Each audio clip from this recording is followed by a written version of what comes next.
안녕하세요, 여러분.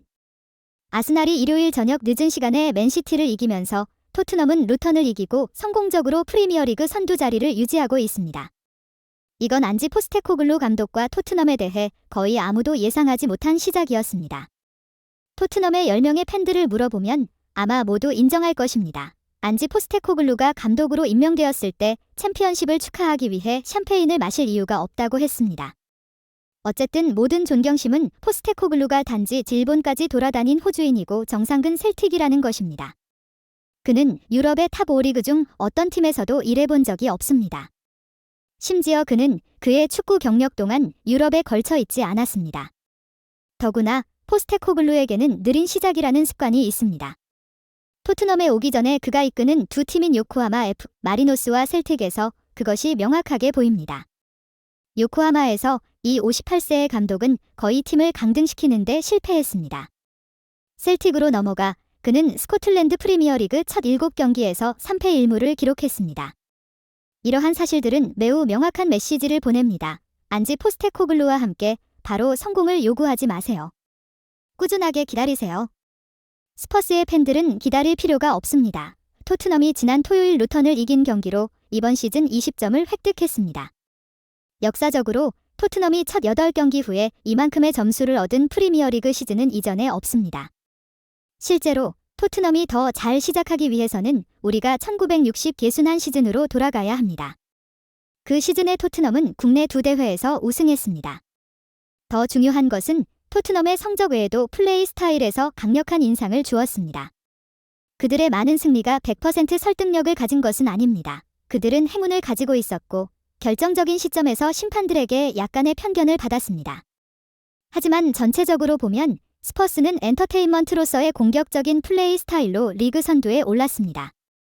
이것은 초기 예상과 완전히 반대되는 현실이었고 토트넘 플레이어들이 포스테코글루의 방법에 친숙해지는 데 시간이 많이 걸리며 그들의 여러 전 감독들이 모두 실용주의를 따랐기 때문입니다. 그럼 대체 어떻게 된 건가요? 왜 포스테코글루와 토트넘이 자기 자신을 잃었는가? 첫 번째 이유는 선수의 품질입니다. 토트넘에서 포스테코글루는 그가 이전에 있던 곳보다 훨씬 더 유능하고 고급질의 선수들을 가지고 있습니다. 뿐만 아니라 이 선수들은 여러 가지 역할에 적응하는 데 훈련받았습니다. 예를 들어 페드로 포로는 가드 역할에 익숙하며 이는 그가 페프 과어디올러의 관심을 끈 이유입니다. 데스터니 오도지도 마찬가지입니다. 중앙 수비수 미키 반데벤은 고위험 고리어드 접근법을 가진 플레이에서 등번호가 돋보이는 방어에서 능숙하게 수행하고 있습니다. 능력 외에도 태도가 중요합니다. 토트넘의 선수들은 처음부터 호세 모리니오 그리고 안토니오 콘테의 뒤틀린 스타일에 지친 후에 포스테코글루와 그의 새로운 접근 방식의 열림과 호응을 보였습니다. 또한 하리 케인이 떠나더라도 스퍼스의 상황은 포스테코글루가 이전에 경영했던 팀들처럼 파산하지 않았고 포스테코글루가 도착했을 때는 셀틱이 2010년 이후 처음으로 공을 빼앗기고 레인저스의 25점 차이로 뒤졌답니다. 다른 이유는 포스테코글루가 지적한 것처럼 신규 입단자들의 품질입니다. 벤 더 벤, 게렐모 비카리오 및 제임즈 매디선 모두 훌륭한 성과를 보였습니다.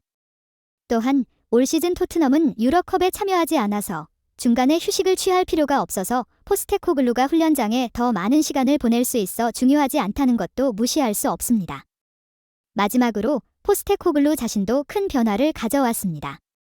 과거의 아픈 경험들로부터 그는 다양한 선수 그룹과 함께 일하는 방법을 배우고 각 선수에게 메시지를 보내는 커뮤니케이션 기술을 개선했습니다. 다음 뉴스, 프리미어 리그 8라운드 후 유럽에는 두 마리의 불굴의 말이 등장하였습니다.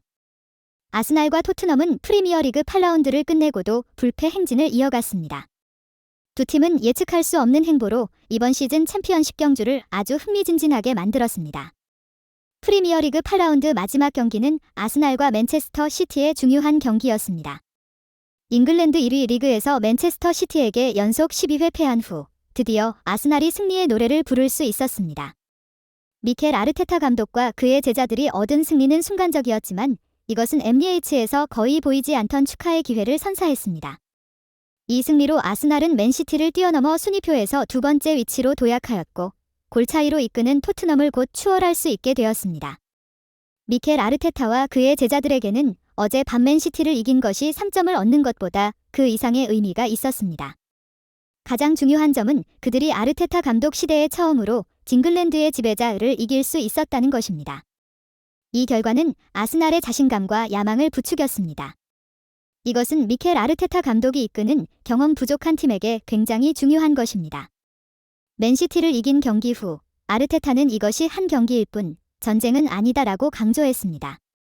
아스날은 이번 시즌 프리미어리그 타이틀 경주에서 진정한 능력을 보여주기 위한 긴 여정을 계속하게 될 것입니다. 지난 시즌의 실패는 아스날에게 깊은 교훈을 주었습니다. 반면에 맨시티는 로드리가 없는 상황에서 큰 문제를 보였습니다.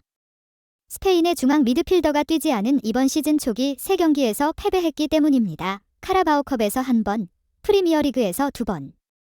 맨시티는 6연승으로 뛰어난 시작을 보였습니다. 하지만 유럽 최고의 리그에서 가장 큰 팀들인 빅 6초 중 한 팀과의 첫째 경기인 어젯밤에 MEH 방문에서 넘어졌습니다. 펩은 다가오는 2주 동안 맨시티에 개선할 부분이 많다는 것을 알게 되었습니다.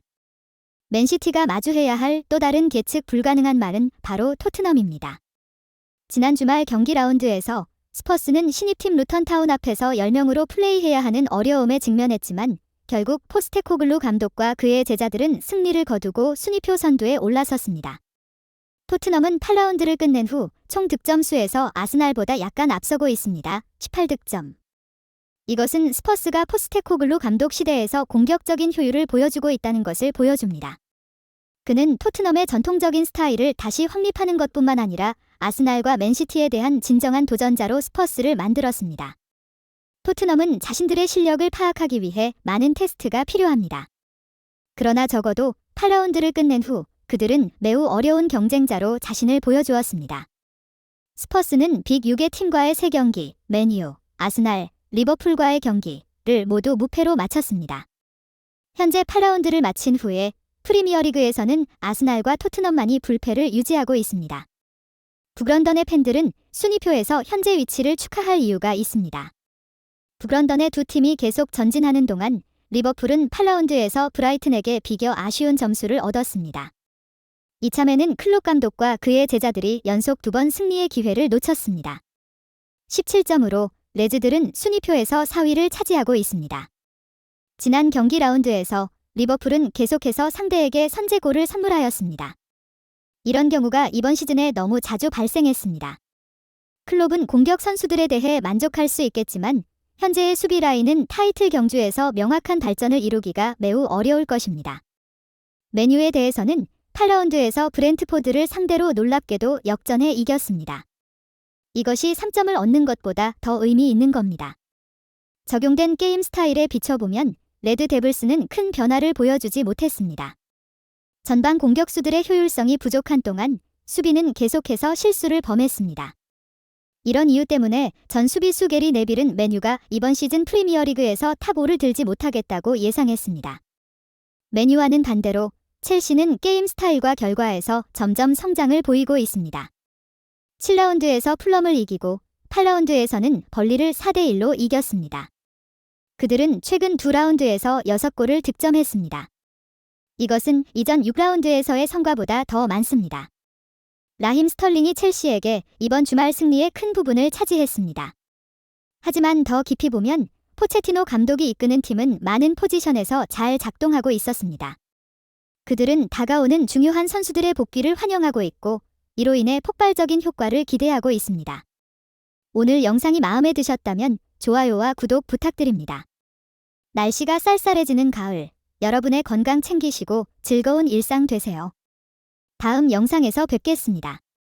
감사합니다.